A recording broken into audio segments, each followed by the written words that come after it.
Welcome to episode 4 of Ask Us Anything. In this week's episode, we've got why vegetarians should be having more of this on holiday to lose weight. Trust me, it's a good one. You should watch it. How to stick to your macros and what macros are, and how to deal with that inner voice telling you to eat junk food. And how busy people can stick to their diets. 7, 6, 5, 4, 3, 2, 1. You'll never have the sacred stone. Okay, time for question number 1. Anand asks, choices of food for vegetarians can be limited when abroad.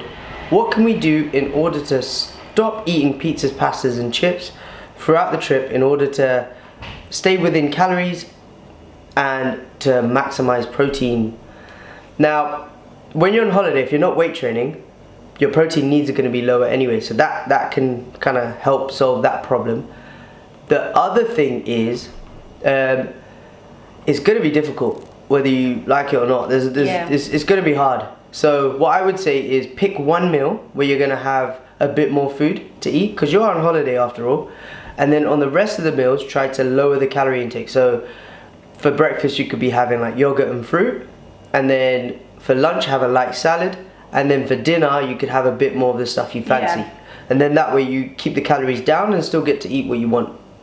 The other thing is, at meals, like at your main meals, try to bulk out your food with low calorie fillers. So like things like salad, veg, all that kind of stuff. Oh, yeah. Things like this. Yeah, bulk out the plate with non-high calorie foods. That way you feel full at meal times and you end up eating less of the pasta, less of the pizza, and that kind of stuff. Okay, question number 2. Susan asks, if you are struggling with your macros, for those of you that don't know, macros are macronutrients, which are protein, fats, and your carbs. And finding it hard to keep the fat down and get enough protein, what should you do to get the balance right, even if you are using MyFitnessPal? A couple of pointers, please. Well, with MyFitnessPal, there's an option on there. So, hold on, let me get the phone up. So, with MyFitnessPal, if you hold your phone like this, it tells you everything you have for the day, but it just tells you the name of stuff and the calories. If you turn it side on, it will give you all the macros. You probably can't see it, but if you do it on your phone, you'll be able to see it. And it only works on iPhone, by the way. But if you turn it side on, you get calories, carbs, fats, protein, and then what other options you've given. So if you look at it like that, you'll be able to identify what's high in fat and what's not, and then adjust it from there. So like if you look at this one, it was like one of Sadie's cookies and cream bar, like a protein bar that was the highest in fat. So she could kind of remove that and have a lower fat alternative if she was trying to reduce her fats.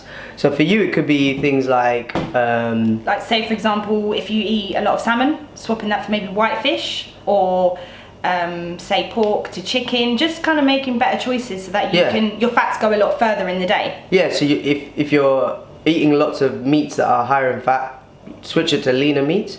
And then if you've got like loads of dairy products and stuff that are high in fat, switch it to low fat products. You can even get like ice cream now in low fat, so you can switch it that way. And then with the leaner meats, it will help you increase your protein at the same time.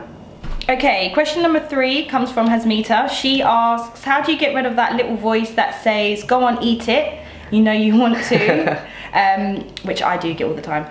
And sometimes the, why am I doing this, doesn't help. So I would say you want to try and keep your nutrition as flexible as possible, but still sticking to your macros and your calories.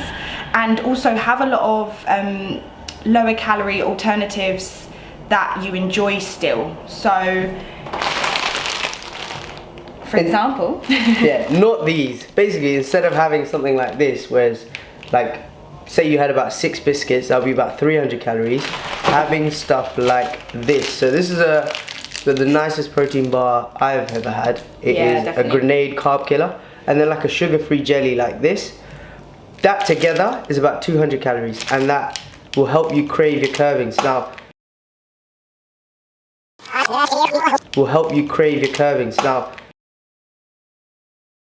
there's less carbs in there, less fat than the cookies, and more protein. So having snacks like that will help you stick to, and avoid that, you want to with this sort of stuff. Yeah. The other thing is, you wouldn't wake up in the morning and go, well, when that little voice tells you to stay in bed, you would not go to work. Like, you would still get up, you still go to work regardless.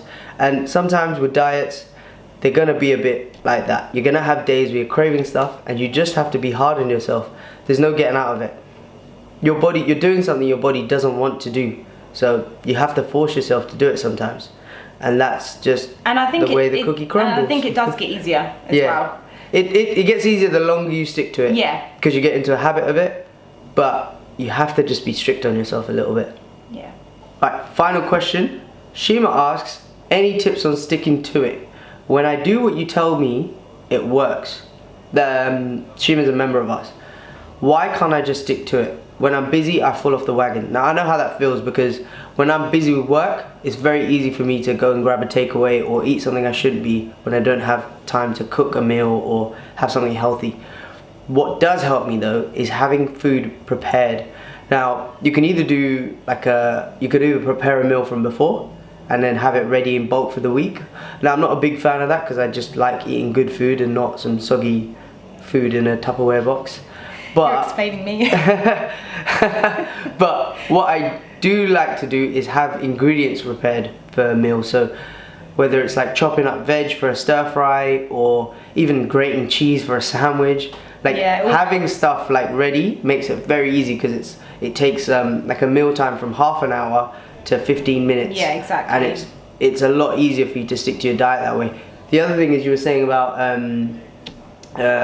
in the car and stuff. So yeah, so say if you're traveling a lot, which I know a lot of people do, always have like say things like protein bars and like whey protein shakes with you, so that if you are hungry, rather than going like stopping off at a Starbucks for a muffin or a coffee, you've got that there. So it's just about being a bit more prepared, I think. Even fruit is a good one, like having fruit and stuff within like reach of you. It's very easy to, you know, curb cravings with a piece of fruit, and then avoid like, you know, binging out on a crisp packet or something.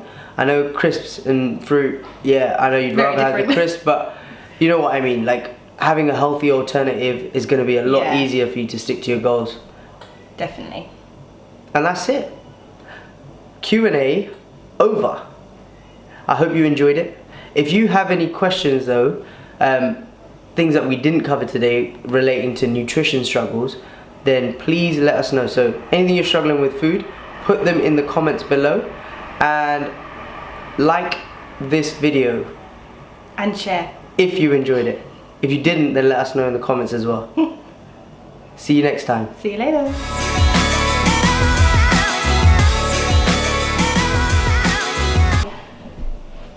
Cool. What are you doing? We finished, aren't we? What? We still got stuff to record. No, we don't. Like what? Do we? No. Oh, good. This is the cut clip at the end of the video. What do you mean? You'll see on the video.